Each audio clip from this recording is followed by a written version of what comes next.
السلام عليكم ورحمة الله تعالى وبركاته. بسم الله الرحمن الرحيم.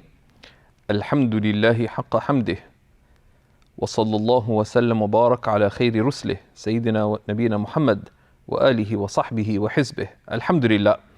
In our lessons on Maraqi al-Falah, Sharh Nur al-Idah of Imam al-Shurunbulali rahimahullah ta'ala, we are looking at the chapter on fasting, and we looked at the categories of fasting, fi sifat as-sawm, and so we saw that there's 6 categories: the obligatory, the fard, the wajib, the sunnah, the recommended, the nafil, the supererogatory fast, and then the disliked fast. And we stopped at the disliked fast. So we saw the haram fasts, correct? So we stopped at the makruh, correct? The makruh tahriman, the makruh tanzihan, and the makruh tahriman. So we saw those. Now we looked at specific fasts that are disliked. So he mentions them after. And the reason he mentions them after, because they're not always disliked, right? Right? They're not always disliked. And there could be some discussion about how this is arranged, but there's a way that Imam al-Shurunbulali arranged it.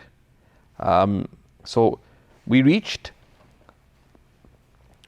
وَكُرِهَ إِفْرَادُ يَوْمِ الْجُمُعَةِ, correct? Yeah. It's disliked to single out Friday for fasting. Now, أَفْرَدَ يُفْرِدُ إِفْرَادًا, this has caused some consternation within the madhab as to what does ifrad mean, right? Now, and it helps to step back, right? Because often the khilaf can arise from what is the dilala of the sigha, of the form of something, right? Right? Afrada, right? You know, it's to apply the meaning of the root to something else, right? And the af'ala pattern also conveys this sense of deliberateness, right? Of deliberateness, right? Right? So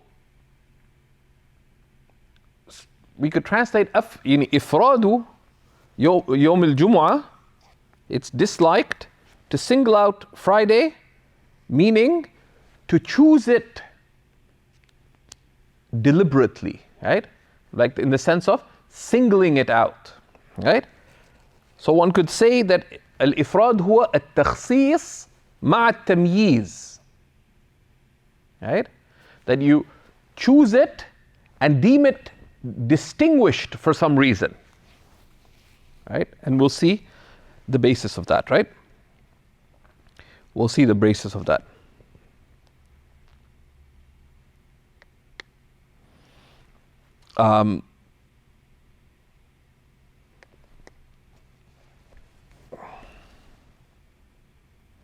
Right?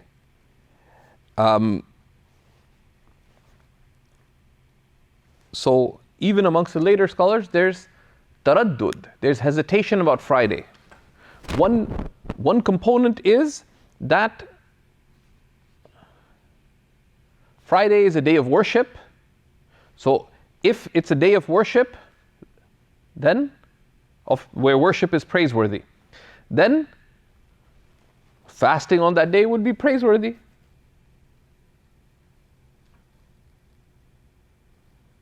And there's general encouragement to increase in worship on Fridays.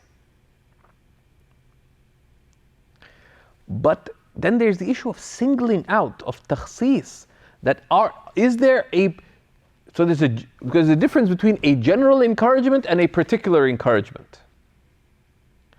Right?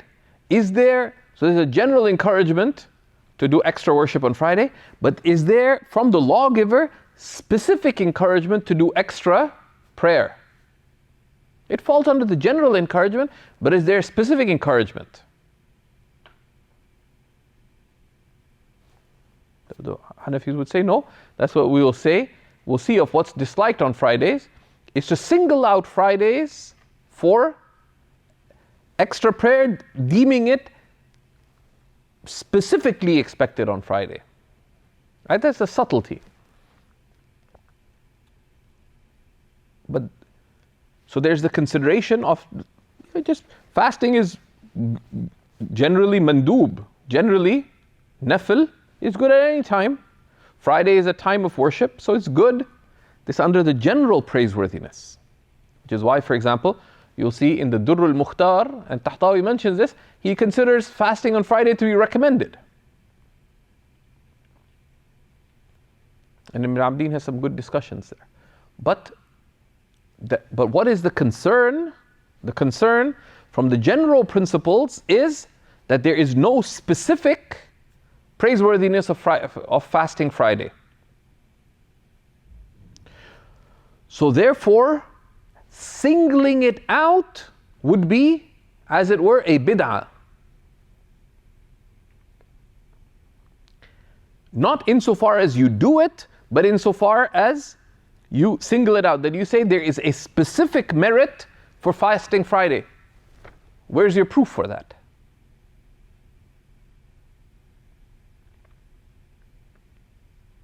Of course, this relates to the issue of al-umuru bimaqasidiha. Matters are by their motives.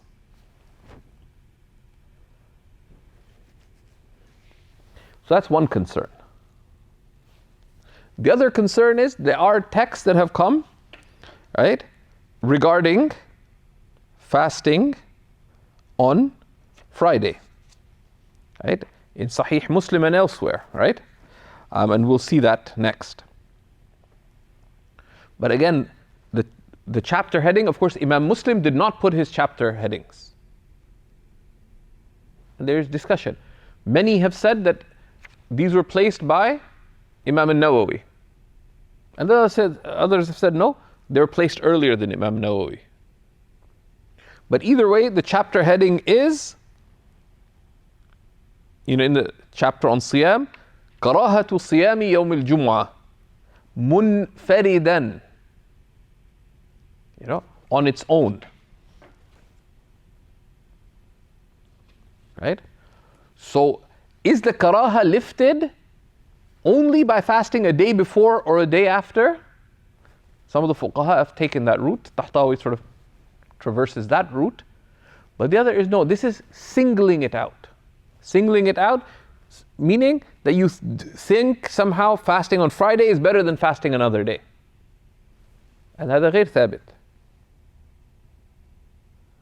Now, if you'd say, well, Friday is a day of worship, etc., why isn't it recommended? They say one of the wisdoms is because it's a day where extra dhikr and extra salah,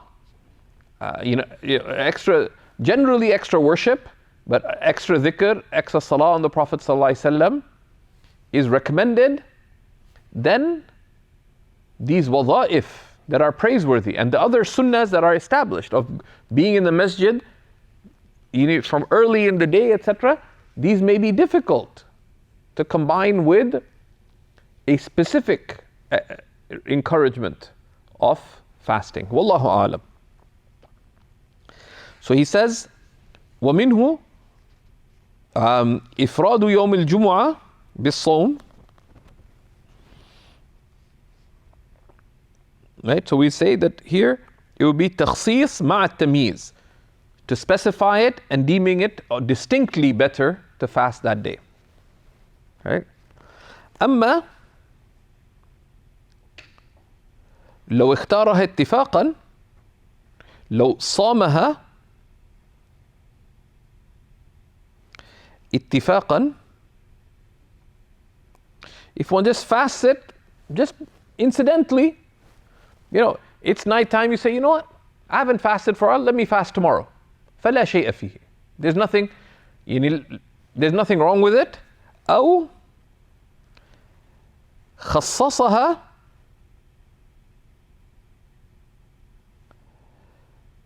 تيسيرا. Right? Or they just specified it because it's easy. Let's say they have a flexible work schedule, so they say, you know what? It's hard for me on a work day to take Friday off, this, that, the other. So they say, okay, I'll take Fridays off. Like it's hard for them because they work out of town, whatever, but they really find benefit in going to Salatul Jumu'ah. So they said, okay, I will. What will I do? I'll take Fridays off. Now, their work is heavy. They work in a factory out of town. So they say, okay, Fridays is convenient for me. I can fast Fridays. That's not ifrad. That's not ifrad. Right? Ifrad is if you somehow deem Friday to be particularly meritorious, or you single it out in the sense.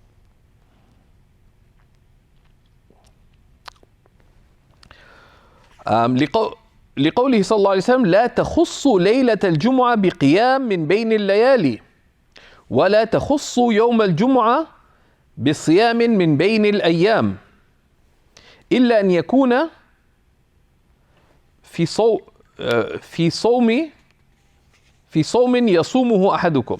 The Prophet ﷺ said لا تخص خصة, like don't single out, right? Friday with fasting between the days, unless it's a day that one of you normally fasts. And this is related, Rawahu Muslim. وَكُرِهَ إِفْرَادُ يَوْمِ السَّبْتِ, and it's disliked to single out Saturdays with fasting. به لقوله صلى الله عليه وسلم لا تصوموا يوم السبت إلا فيما افترض عليكم. Don't fast on Saturdays except for what has been made obligatory upon you.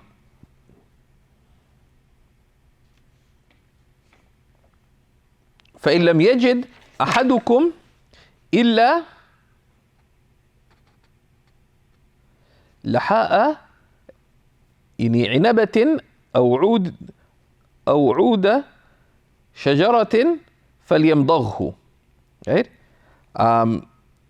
If you don't find anything to break your fast with except the qishr, the skin of a grape, or the wood of a tree, meaning the moist wood, right?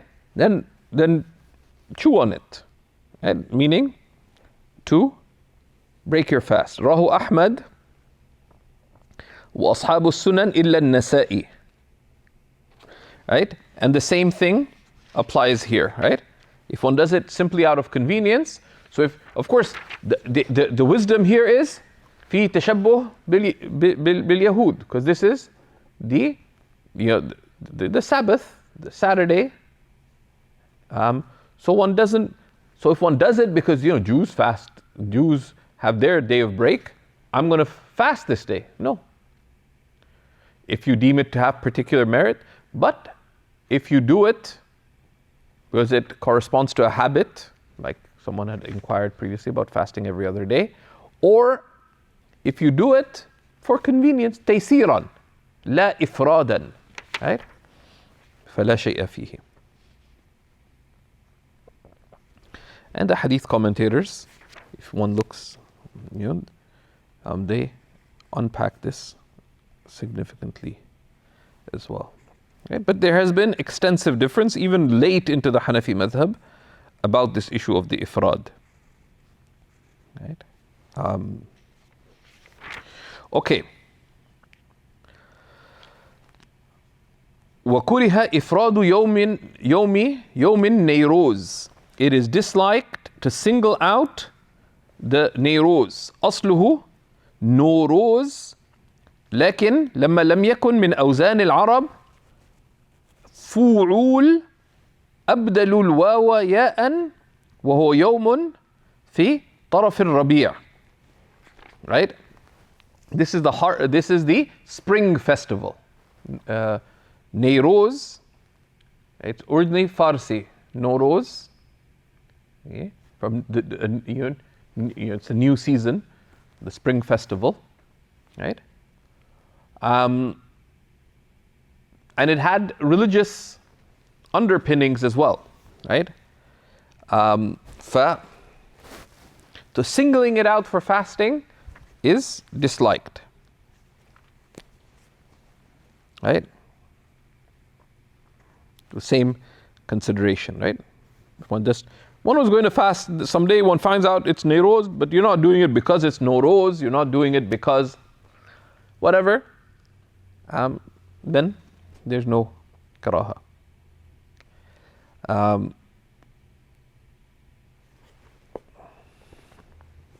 And this can also differ where you are, right? Because maintaining distinctness of religious rituals is an important consideration, right? So if one's at a place where there are groups who do that, right? Well, other faith groups who do that, this is one of their distinguishing religious symbols, then one would distance oneself from this even more, right? Say, no, even just deliberately don't fast that day. Right?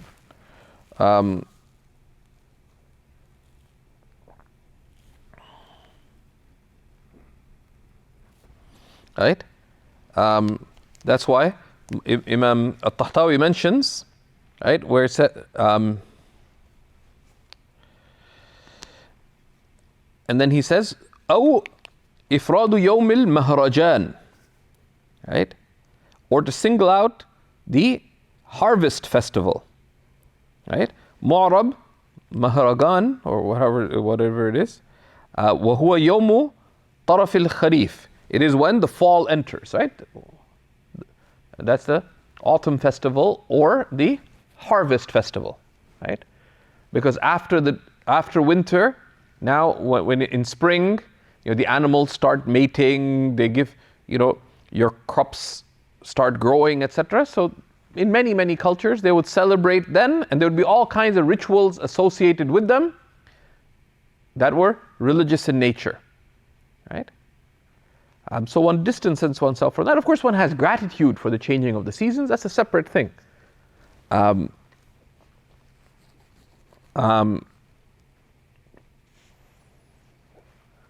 there's a lot of religious connotations and beliefs associated with that were disconnected. And likewise, the harvest festival, right? Because now the harvest is done, right? So it'd be a time of plenty. So it'd be all kinds of festivals. There are different times and different places depending on where the growing season ends there, right? And even now, they have all these like Oktoberfest and this and that arising from that sense. And they'd be associated, one, with religious rituals, secondly, with fisq. There'd be a time, because there'd be a time of plenty, so it'd be a time of, drinking and other things that we distance. Of course, but gratitude is praiseworthy at any time, but with distinctness. لأن فيه تعظيم أيام نهينا عن تعظيمها, because there is an expression there of veneration for days that we've been forbidden for venerating, given the religious and moral connotations of those days. إلا أن يوافق ذلك اليوم عادته, unless that day corresponds to their habit, right? لفوات علة الكراهة بصوم معتاده, unless it corresponds to a day that they customarily fast, because then the illah, the legal cause of the dislikedness, is lifted by it corresponding to a day that they customarily fast. So then there's nothing wrong with it. Similarly, لو اختاره على وجه الاعتياد,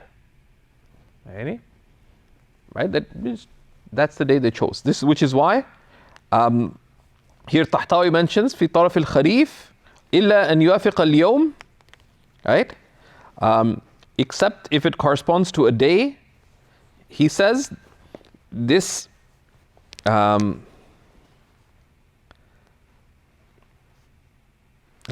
you go down a little bit, وقيد الكراهة صومهما في الدر بما إذا تعمده. That Imam كراهة صومهما, that both Nairoz and Mahrajan, so spring festival and the fall festival, if one deliberately chooses to fast them, right? Because it's Nairoz, because it's the Mahrajan, because it's the spring festival, I'm going to fast. Because of that. Someone wants to celebrate spring and have gratitude. There's loads of days of spring, right? There's not one day that the spring says, I am here. So do it a day before, do it a day after. على وجه الشكر. It's good. But we keep our distinctness, right? In that sense. Okay. وكره صوم الوصال ولو واصل بين يومين. It is makruh, meaning makruh tahriman, to make a continual fast. Even if one fasts continually between 2 days. فقط للنهي عنه, because of the prohibition against it. وهو أي الوصال أن لا يفطر بعد الغروب أصلا حتى يتصل صوم الغد بالأمس. Which is, what is the صوم الوصال, the continuous fast that has been prohibited? It is that one not break the fast after Maghrib, even if it be just water, until one connects it to fasting the next day, right? Right, so even doing that one day is disliked, right?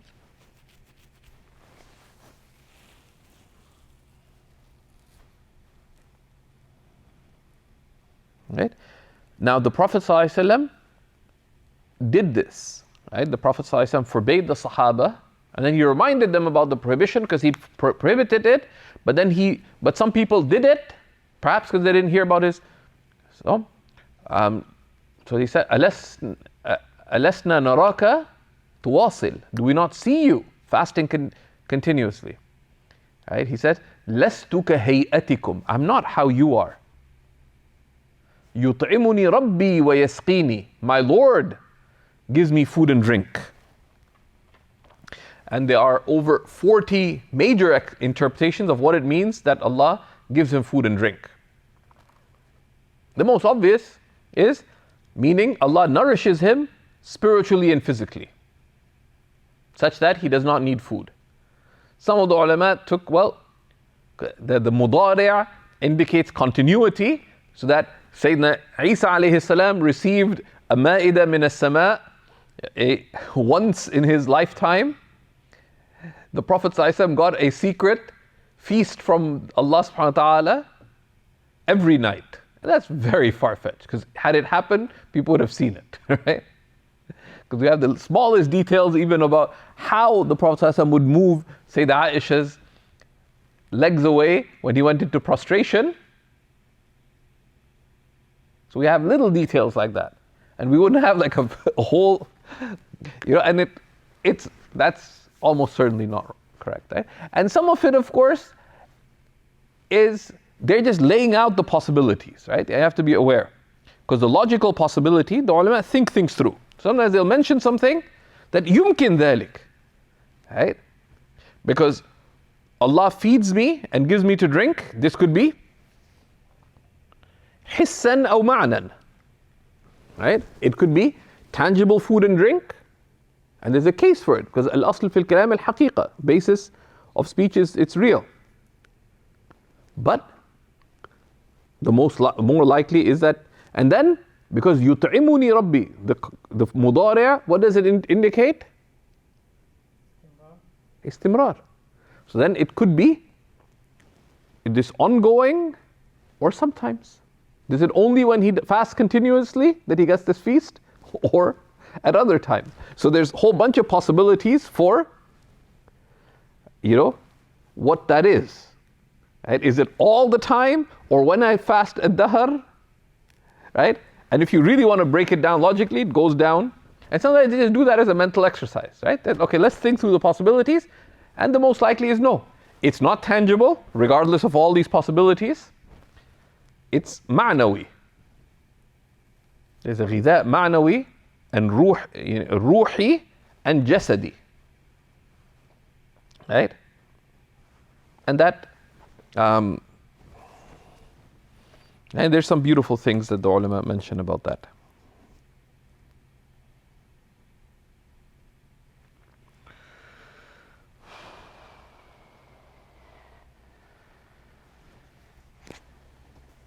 And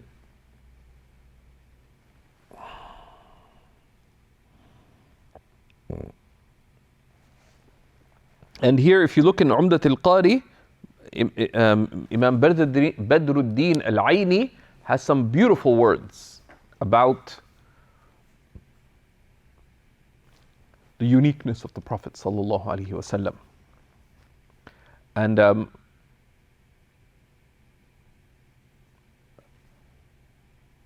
as we may have mentioned before, Imam Badruddin al-Aini and Imam Ibn Hajar al-Asqalani are the two greatest commentators ever on Sahih al-Bukhari. And they didn't get along.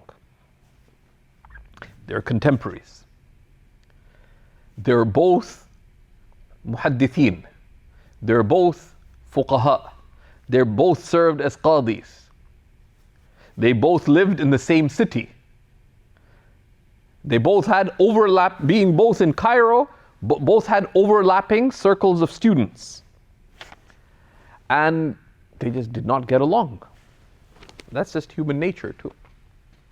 They're both known for their uprightness, their dazzling righteousness, their amazing worldly success in their knowledge and their influence in their own lifetime. And they didn't get along. And of course, the students made things worse because there's all kinds of things happening. And they're writing the two works in an overlapping manner. And there's sensitivities, and these things, they say, jarhul aqran la yultafat alayhi. The criticism of contemporaries is ignored. So one needs to be aware of that. But these are two of the great works of Islam. One shouldn't sort of go into comparison, especially as a student of knowledge. We are nowhere. We wouldn't be fit. Forget to be in the dars, in the lessons of these people. We wouldn't be fit to be in the masjid in their public lessons, let alone their actual durus. Right? Two amazing individuals, and two of the greatest encyclopedias of Islam, Fath al-Bari of Ibn Hajar. And that is arguably the greatest hadith commentary ever, right? And Umdat al-Qari. And I'm not claiming, unlike Imam Muhammad Zahid al-Kawthari in his foreword to the Umdat al-Qari, that I'm not claiming that Umdat al-Qari is superior, but it has many beneficial distinguishing points. Right? So amongst them is that, especially in the first half, there's a lot more fiqh in Umdat al-Qari. He even like general religious fiqh, ma yustafadu min al-hadith, things that can be understood from the hadith. And sometimes it's not uniquely from him. He takes it from people before him as well, because there's been a long tradition of hadith commentators. But that's one of the points. Another, Imam al-Aini is without doubt the greater grammarian. So he has beautiful insights. He's one of the great imams of Arabic grammar. And his Sharh al-Shawahid al-Nahwiyya al-Kubra, or Sharh al-Kabir ala al-Shawahid al-Nahwiyya, right? He wrote many important works in Nahwu as well. So there's the grammatical angle, very beneficial. And he expands on that suitably. But also, both had an attachment to tasawwuf, to spirituality, in their own way, in their own personal practice and in their study. But Ibn Hajar was quite wary of experiential tasawwuf and some of the figures of what we can call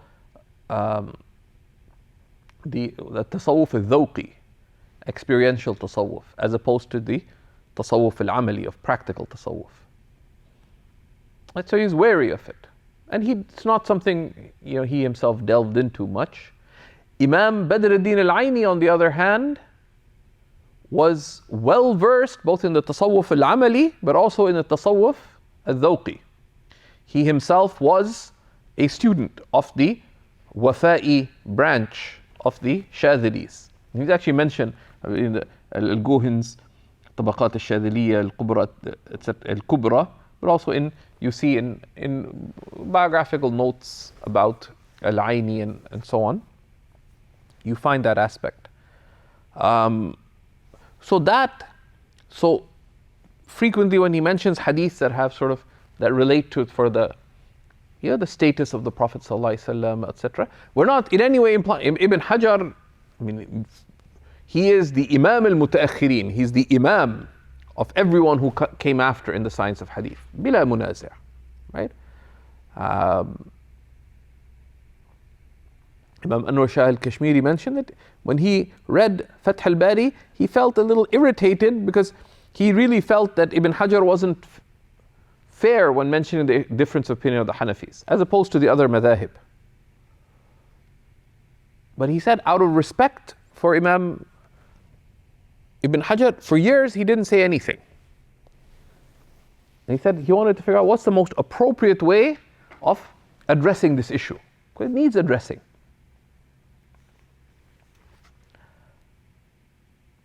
But you also see, like this one, he's called in the subcontinent, certainly, one of the madaris of the Indian subcontinent refers to him as Imam al-Asr.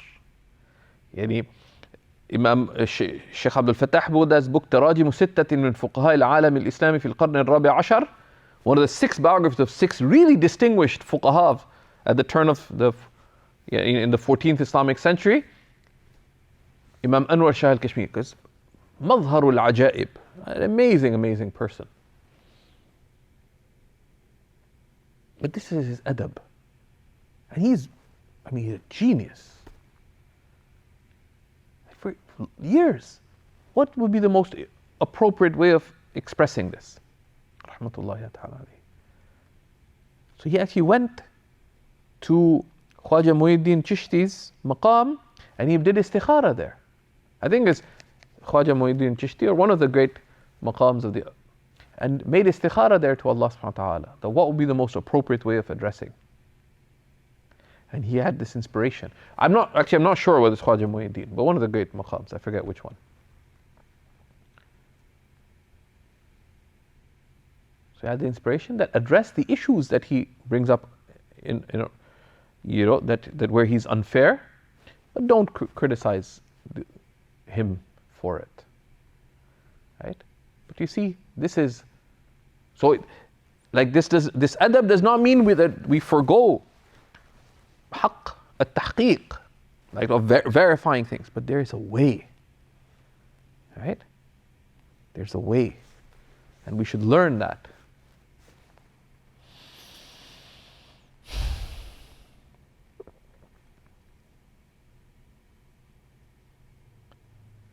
Allah. So Imam al-Aini has some really beautiful things here related to this. And someone could share this hadith from the sharh of the hadith on Nahy an al-Wisal from al-Aini. And we should include these resources in the appropriate lesson, inshallah. Okay. So Sawm al-Wisal is impermissible. It's from the khasa'is of the Prophet. It's unique to the Prophet. He was allowed to do it to show his distinctness, right? وَكُرِهَ صَوْمُ الصَّمْتِ. It is disliked to do a silent fast. وَهُوَ أَنْ يَصُومَ وَلَا يَتَكَلَّمَ بِشَيْءٍ. Right? Which is to fast and to deliberately choose not to speak. i.e. believing that this is a superior fast. Right? As Tahtawi points out really beautifully, right? معتقدا أن ذلك قربة, that not speaking is itself a drawing of closer to Allah. It says, أما إذا سكت بالعادة فلا كراهة. But if you were silent out of habit, you're just home all day, there's nobody to speak to. Do you have to go around and find someone to speak to? No. Or if one did it, not because being silent in fasting is a ibadah, but to من كان يؤمن بالله واليوم الآخر فليقل خيرا أو ليصمت. Whoever believes in Allah in the last day, let them say the good or remain silent. That's not صوم الصمت. That is عمل بالسنة. Just say the good or remain silent.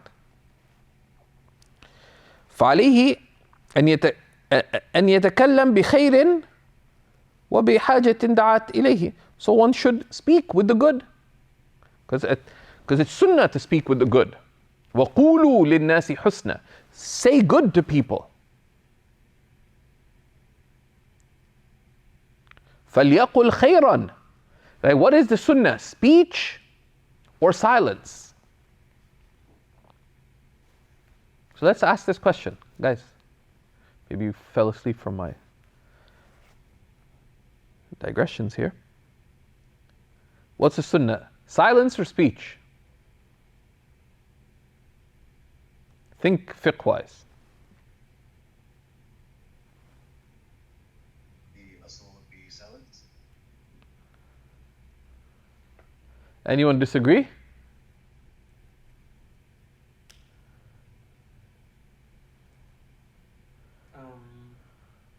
I would think that.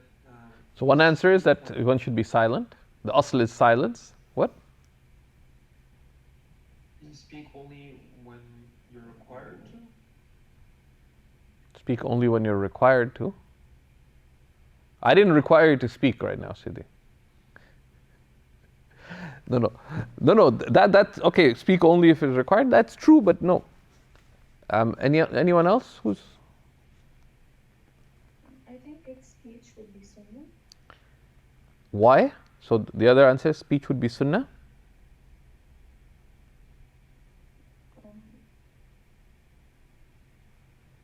I don't have a reason why. No, because if you look at the hadith, right? من كان يؤمن بالله واليوم الآخر. Whoever believes in Allah on the last day,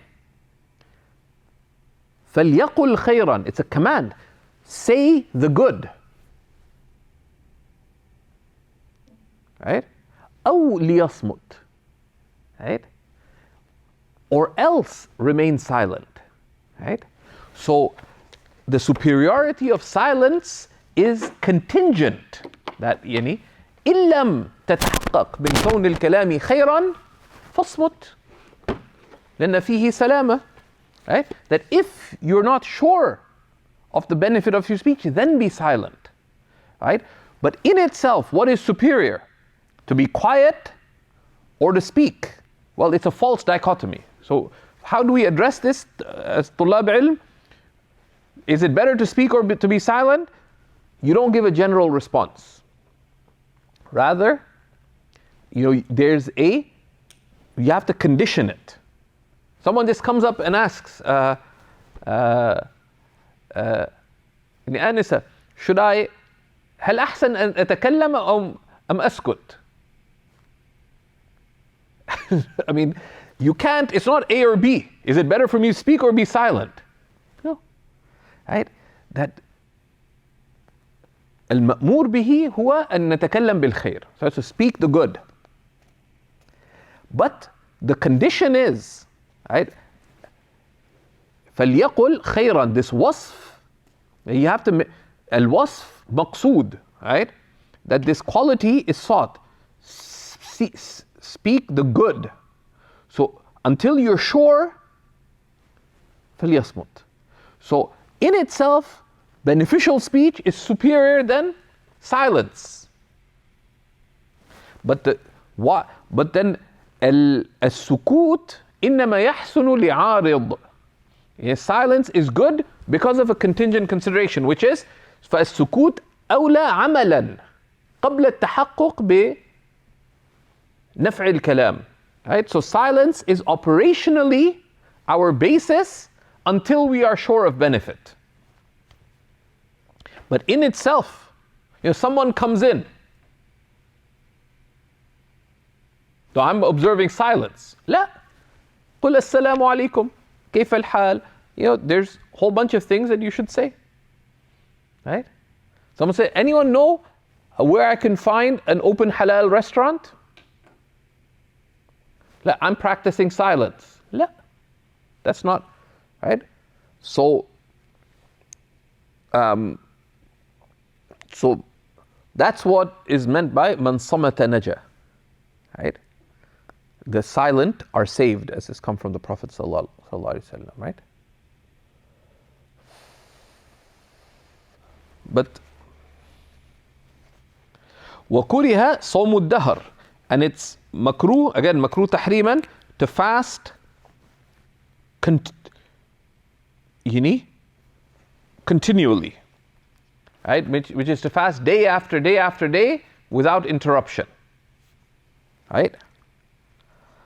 And صَوْمُ الدَّهْرِ, if you fast all the time and include fasting the a'yad, it's either haram or أشد الكراهة التحريمية, right? There's اختلاف about whether fasting the days of Eid, the 5 Eids, is haram or makruh tahriman, correct?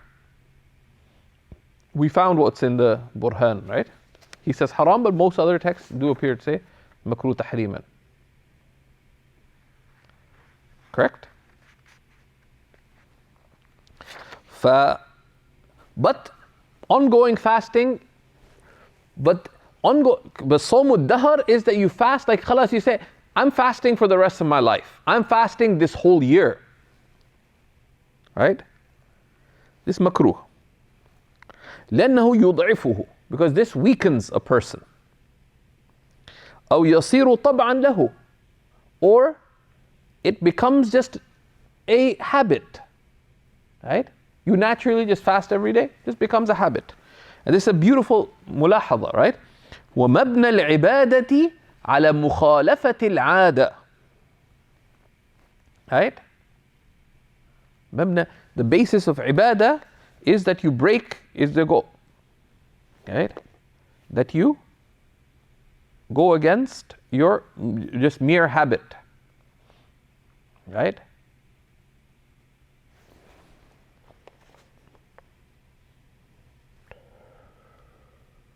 And there's many other aspects, right? That al-ma'na al-bariz fi as-sawm huwa as-sabr. The meaning that's manifest in fasting is sabr, is patience. But the meaning manifest in eating is a shukr. And the believer needs both, right? And the Prophet sallallahu ta'ala alayhi wa sallam said, لِلطَّاعِمِ الشَّاكِرِ مِثْلَ مَا لِلصَّائِمِ الصَّابِرِ. The one who eats and has shukr has the like of the reward of the one who fasts and has sabr. It also points us that the khuluq is أعظم من العمل.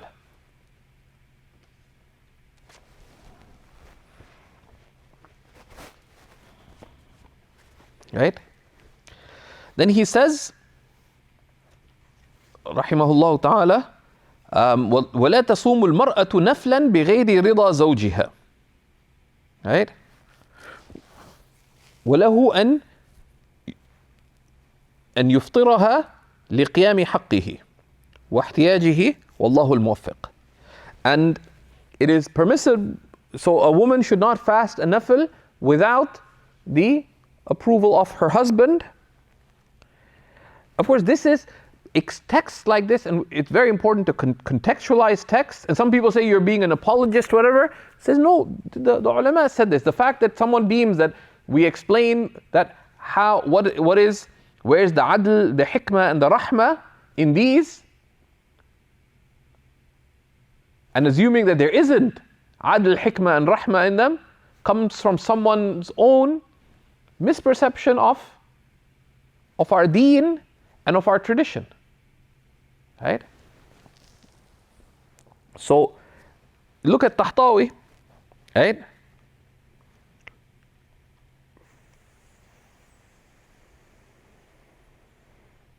Right? Firstly, this does not apply to the fard, right? It does not apply to the fard, right? Number two, وفي الدر لا تصوم المرأة نفلا إلا بإذن الزوج إلا عند عدم الضرر, unless there's no harm in it, right? There's no harm in it. Number, right? So إلا بإذن الزوج إلا عند عدم الضرر, unless there won't be any harm, right? Husband goes to work in the morning, so the issue of having relation, what was the haja that, there won't be having, and of course, running a marriage on, it doesn't say وَجَعَلَ بَيْنَكُمْ أَحْكَامًا وَحُقُوقًا. He put between you laws and rights. وَجَعَلَ بَيْنَكُمْ مَوَدَّةً وَرَحْمَةً. Love and things like that. Al-asl is that the two parties come to an agreement in a good way, right? عاشروهن بالمعروف, etc. All the different, there's a akhlaqi framework on which marriage is based. But if nothing else comes, then within al-adl, he has reasonable rights, and of course this is not in the, but there's a way that those are sought. So, but that's important to clarify, because a lot of people, one, because of abuse of the literalists of some of these ahkam, and also overemphasis on just the men's rights. On the other side, because of people who have misgivings about shara and so on as well. Right? So it's important just to make that this is what the ulama have said about it, and this is why, right?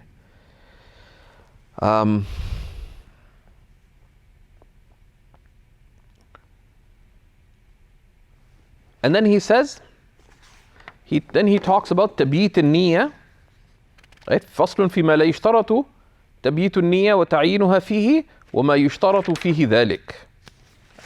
So today we'll just stop here, because there's a few points that I wanted to expand on deliberately because of their importance, right? And we've been sharing slowly, and this is, to get used to, a very useful place to look up hadiths, right? Is the, and a good starting point, right? Is Mullah Ali al-Qari's Mirqatul Mafatih. You can find it in the Maktaba Shamila, right? And you can search specifically by one book. Any hadith that is in the Kutub al-Sunan, you will find it. And sharing slowly. You can find it in the Maktaba Shamila, so you can search in one specific book as well. And that's a good starting point, because if you just make a general search, you'll get overwhelmed. You can also look in multiple books, but practically, if you want to look for the meaning of a hadith, it's a good starting point is Mirqatul Mafatih, for example, right? It's good, solid explanation by one of the great Hanafis, Mullah Ali al-Qari. Imam al-Aini, his Umdat al-Qari, those hadiths and Sahih al-Bukhari, and other hadiths, because sometimes they get mentioned within the chapter. It is great, but sometimes you just have to navigate, focus on getting the core message, because sometimes there's a lot of discussion about the narrator and about the isnad and so on. You want to get to the lub, but once in a while to dip into it, it's good to familiarize yourself with. If you have questions that, did I understand this correctly? Did I understand that correctly? That's good. Bi-idhnillah. Do you have any questions before we stop today? I have a question. Go ahead. So in the last issue, it says that the husband can ask his wife to break her nafil fast, but after half a day has passed, it becomes wajib to complete the nafil fast. So can he ask? So where does it say this? No, does it? It's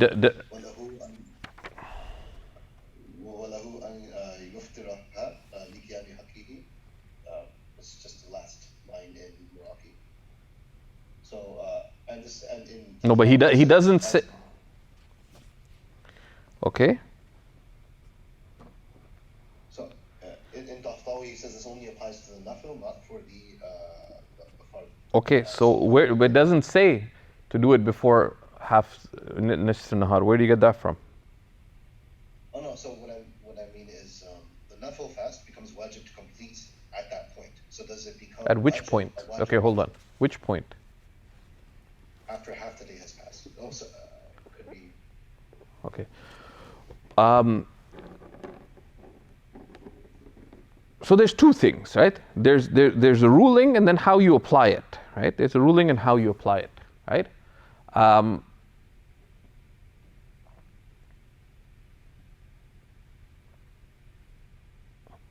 You know, let's say someone's eating, right? Someone eats at 5 o'clock and their wife enters home at 5 o'clock every day.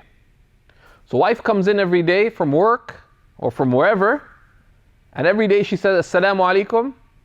He just says, I'm eating, and doesn't respond. Is it his haqq not to respond? Or her haqq, either way. Is it her haqq not to respond? Yes. Then if you're eating, you can say, yeah, as soon as you're coming, you can put some food in your mouth, say, I don't have to respond. Right? Now, is that within your rights? Yes. But can you sustain a marriage by doing things like that? La. Right? So that's important. In many of these situations, one needs to be aware of the two things. One, the context, and also that ad-dararu yuzal, la darar. This is a general principle in our religion. So one has to be aware. Now, the issue of completing a nafil fast, we've not come into. That's not being mentioned either by Shurunbulali or Tahtawi here, right? So we need to work on the precision of the question, but broadly, if the issue were to arise, then so we can tighten that question. That if a woman were fasting, the husband insisted on, there would be two considerations. The consideration of completing the fast would, after half of the day, is. But number two, if it was if he'd already given permission, right, then khalas. It's not reasonable to take it back, right? And also, what is the framework of doing this? Like, what the mashayikh mentioned is that you don't go around telling husbands, stop your wife. Rather, if someone asks the question like that, we say no. Right? You don't give people the tools to harm themselves. That's what Sheikh Hassan would mention. Like, if someone wants to slaughter someone else, and then it says, تبيع السكاكين, he says, تفضل. Someone goes, بدي أذبح فلان. I want to go slaughter so and so because he's really upset. It says, do you sell knives? At that point, you don't say yes or no. You said, تعال اجلس اشرب كأس شاي. You say, drink a cup of tea, right? Because this is not. So when people are asking, can I prevent my wife from this? Does my husband this? There's a big janib that it's not just a situation of laying down the rules. There's something that in a good relationship, right? In a good relationship, there should be this understanding that, okay, from the wife's part, she's considerate of the husband, particularly where the nature of their relationship is that this may be something that would arise. So they have this understanding that, okay, in this upcoming week, they agree and they both assist one another and encourage one another in their fasting and other maqasid. On the one side, on the other, the husband as well, he is told that, look, تعاونوا على البر والتقوى, assist one another. If applies لعموم المسلمين فبالأخص على من له حق عليك, that it applies even more to someone who has rights over you, right? So if you're supposed to assist just a random person in righteousness and taqwa, someone who, this is your own wife, she's trying to fast, assist her. عاشرهن بالمعروف, right? Live with them in good, so don't do it. اصبر شوي تثاب, be patient, you'll be rewarded, right? So there's a balance, right? Here, You say, be considerate of the husband's needs, be considerate of the wife's considerations, and that's how, this is the ma'ruf, that both do the good in that sense. That's in في حالة الاعتدال. But in حالة الاعتداء, when there's a state of one going against the other, then there's a consideration of يعني لا نعين المعتدي. We don't assist the one who is harming the other party. Right? And sometimes it requires, that maybe, and there's situations where, for example, you help them that, okay, yes, you do have rights to seek this, but you want to harm the marriage, or you want to heal it. So you want to heal it, okay, then you take فَسَدِّدُوا وَقَارِبُوا. Right? Remain committed to that, but take progressive steps towards it. Right? And that's the thing, right? That and that's why the framework of akhlaq around the ahkam is so important, right? And that's why in Sham they frequently say قليل علم أضر من كثير جهل. Sorry, a little knowledge can be more harmful than a lot of ignorance. Right? And you won't find any of Ahl al-Ilm going around telling people these kinds of things in this kind of way.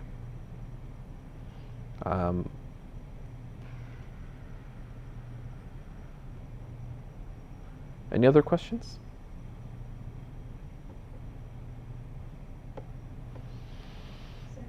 Wa alaikum assalam. تفضلوا. So I just want to ask about dua من كلام الناس. If someone had the habit of praying بكلام الناس يعني, would one need to make up their prayers, all the prayers that they have made? No, القضاء, these are issues that there are matters of ijtihad, right? And qada, for what's called isqatul qada, not having to do qada, if that particular matter was within recognized khilaf, then there's no qada in it, right? Right. So in the Shafi'i school, any dua is allowed, right, within the prayer, right? Now in present action, we don't just nulaffiq, we don't just piece things together, but for lifting qada, certainly what I've seen from, like Sheikh Adib and others, or of a'yan al-fuqaha, that no, li-isqat al-qada, definitely one can take that, and the textual basis of that, like from the, that generally we don't make we don't just mix and match between madhabs or whatever in one action, but if there's a need or to avoid difficulty, then in a specific case, it is possible. And of course, to give fatwa on it requires, like making ta'meem of something that's a lot more complicated, has implications. But with respect to isqat al-qada, then definitely, because al-amr fihi sa'a. So there's someone has that situation, there's no need to make qada. Wallahu a'lam. Same, for example, they mention explicitly, if someone used to be Shafi'i, they used to do witr as one rak'ah. Do they need to make it up? No, because هذا مجتهد فيه. Actually, if a Hanafi were to pray witr as one rak'ah, you say, well, in the Hanafi madhab, this is what it is. After that, this is not like, we don't join a firqa that ant khalas asbaht Hanafi, so now you don't know. الأولى التزام الشخص بمذهبه, and it's أقرب للتقوى because one has a standard. يعني أدفع للنفس, but it's جائز, right? Right?